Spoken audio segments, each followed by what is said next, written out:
I used to think karma was just something people said to make themselves feel better about getting screwed over. What goes around comes around, right? But let me tell you, there's nothing like watching a petty tyrant fall face first into the mess they made, especially when the mess is a mountain of their own paperwork. And if you'd told me 2 years ago that a floral moo-moo and a bird feeder would kick off the wildest chapter of my life, I'd have laughed you off my porch. Yet here I am telling you about the day the Oakage Homeowners Association tried to take everything from me and lost it all instead. It was the kind of crisp mountain morning where the cold cuts right through your jacket, sharper than the smell of pine and wood smoke. I was on my porch, coffee in hand, when Karen showed up. And believe me, if you've never met a Karen in the flesh, count your blessings. She stood at the end of my gravel driveway like some discount Queen of England, clutching a stack of papers like a sword and wearing a floral print moo-moo that made her look like she'd lost a bet at a luau. There was a smirk on her face, a real gotcha smile, like she'd just won a game no one else wanted to play. "This is no longer your property, Mr. Caldwell. The association is taking possession in 30 days. That's what she said, loud enough to make sure the birds stopped singing. In her hand, a notice of foreclosure, over $75,000 in fines. All because apparently my cabin's wood stain wasn't beige enough for her and my daughter's bird feeder was unapproved yard art. She thought it was over. She thought she'd won. Here's what she didn't know. Handing me that foreclosure notice wasn't the end of her story. It was the start of mine. She had no clue that she'd just thrown a loaded gun to a guy who spent 2 decades as an Army engineer who'd built bridges in combat zones and could dismantle a bureaucracy faster than she could say community harmony disruption fee. If you've ever had to battle an HOA with a taste for blood, you'll want to keep listening. Because what happened next? Well, it was the kind of fireworks you don't see on the 4th of July. Let's rewind. This didn't start with fireworks. It started with a beige envelope and a smell of cheap perfume. Karen's opening salvo in her personal war against my little patch of the world. The so-called crime was the stain on my cabin cedar, the color my granddad and I picked out 25 years back. My grandfather guy could build anything, fix anything, and barely read a blueprint, taught me how to turn timber into a home. We built this place together, me, fresh out of the Army, using the bonus I got for re-enlisting. 10 acres of wild, pine-shadowed land, a place where the only neighbors were deer and the occasional nosy bear. It was our legacy, our sweat, our stories, our sanctuary. For 10 years, the world left me alone. Then progress rolled in, developers paving roads, sticking in overpriced McMansions, and with them the Oakage HOA. New rules, new standards, new busybodies.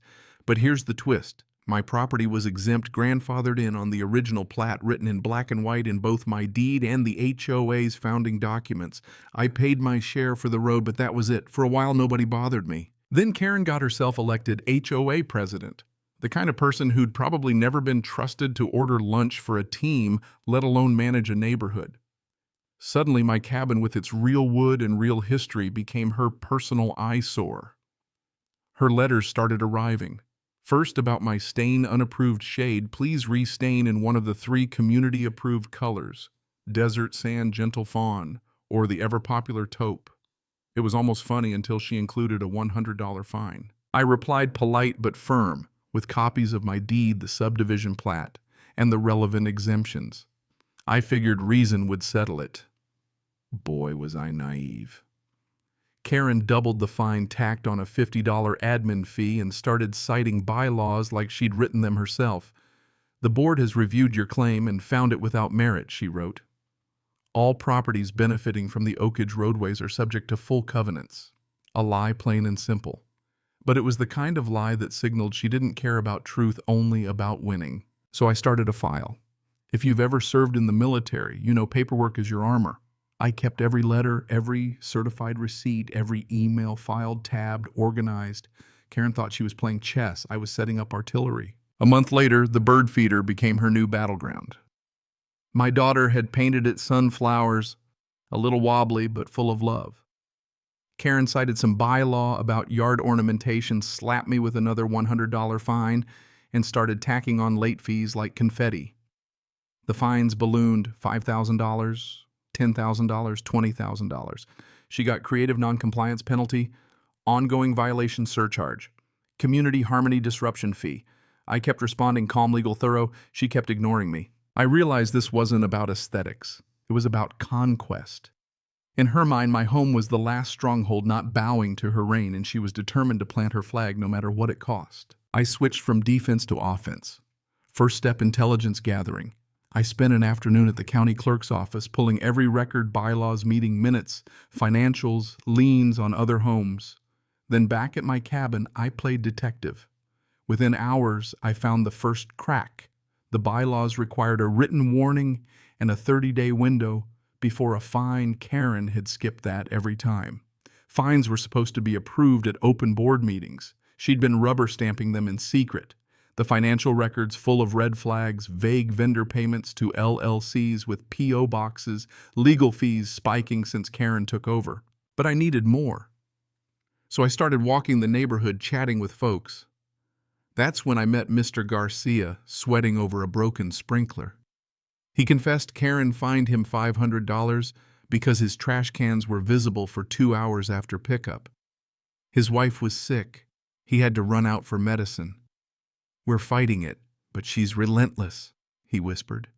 Then Helen, an elderly widow with a perfect rose garden and a secret stash of ceramic gnomes.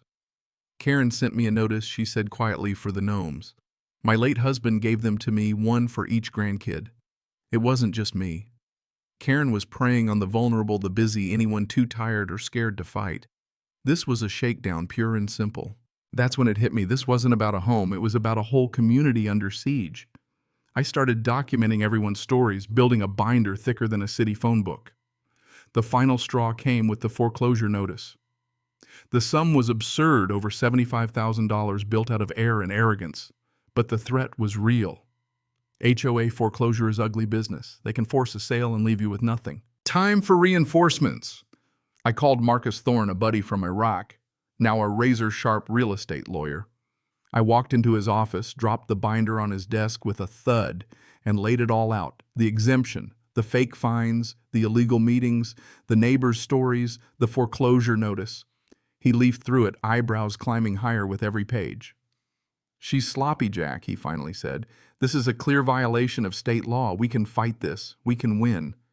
But I didn't just want to win. I wanted to end her reign, root, and branch. That's when I played my ace, Marcus. "You remember Northwood Title?" He nodded. "Well, I own it.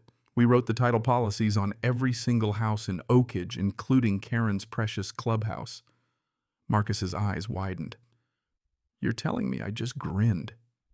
Karen hadn't just picked a fight with a stubborn homeowner she'd tangled with, the very company guaranteeing clear title for the entire subdivision. If she tanked my property, she risked sinking them all. We hatched a plan, a three-pronged counterattack. First, a massive legal records request demanding every invoice, every contract, every meeting minute. Second, a blistering legal response, an injunction to halt the foreclosure, a countersuit for damages, and formal accusations of fiduciary breach and illegal debt collection. Third, a cold professional letter from Northwood Title warning the HOA that due to unresolved legal questions, no new title policies would be issued for any Oakage home until the mess was resolved. That meant no home sales, no refinancing, no new loans. Every homeowner's biggest asset, frozen thanks to Karen's vendetta. While the paperwork avalanche rumbled through the legal system, I reached out to my neighbors face to face, no paper trail. I invited them to my workshop for coffee and conversation. We shared our stories. Mr. Garcia, Helen, a dad whose son's basketball hoop was deemed the wrong color, a family fined because their dog barked in daylight. Their fear turned to anger, their isolation to solidarity. We started the Oakage Concerned Homeowners Committee, determined to fight together. Helen, with a twinkle, said her late husband used to say, "One person's a target, 100 is a movement." We centralized evidence, launched a website exposing Karen's abuse, and built a private Facebook group that swelled with stories of her petty tyranny. Then I put together a press kit and reached out to Sarah Jenkins, a local investigative reporter. The headline, "Local HOA Tries to Foreclose on Veteran's Home Over a Bird Feeder," caught her eye. Her story aired the next week with interviews from me, Helen, and Mr. Garcia. Karen ducked the cameras, but she couldn't duck the truth. The story blew up angry residents crashing home sales lenders on high alert. The local real estate market froze.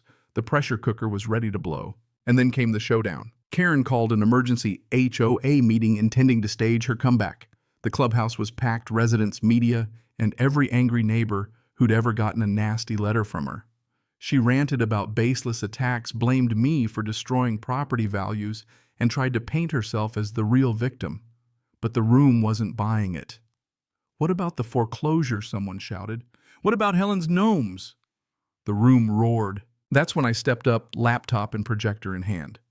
I showed everyone the bylaws Karen had broken, the state laws ignored, the financial red flags. Marcus stepped in to explain the personal legal liability she and the board faced. The crowd turned first with disbelief, then outrage. Bob, the finance guy, finally cracked. "I move for a vote of no confidence in Karen as president," he announced. Mr. Garcia seconded. The recall was swift and unanimous. Karen was out disgraced, her little empire gone in a night. But justice wasn't done, not yet. Our new board, led by the committee, voided every illegal fine, every sham penalty, and every debt racked up under Karen. Tens of thousands wiped clean. Then we opened the books and found what we'd suspected. All along, Karen had been embezzling, using shell companies to siphon off HOA funds for dinners, shopping sprees, even her luxury car. We turned everything over to the DA. Within months, Karen was indicted for fraud and wire crimes, her days of bullying over for good. The day the title cloud was lifted, the whole neighborhood breathed again. Homes sold, loans closed, and people started living like neighbors instead of suspects. The bird feeder still hangs outside my cabin, sunflowers faded but bright in the sunlight. Helen visits bringing a garden gnome with resistance on its sign. We won. Not with shouting, not with fists, but with patience, paperwork, and the power of a united community. You know, there's a lesson in all this, though. It took me a while to see it. Sometimes the real enemy isn't the person yelling at you from your driveway. It's the system that lets small people with small minds wield big power over others. But here's the twist. Those systems only win when we let them divide us, when we let fear and fatigue beat us down one by one. Stand together, use your voice. And even the biggest bully can't stand up for long. So here's my question for you. Where's the line between order and overreach? Who decides when rules stop protecting and start hurting? Have you ever stood up to someone abusing their power or just wanted to? I want to hear your stories. Share your thoughts. Below, tell me where you draw the line between right and wrong. Justice and revenge. Because if there's one thing I learned on this journey, it's that sometimes to keep your home, you've got to build more than just walls. You've got to build a community that won't back down. Let's talk.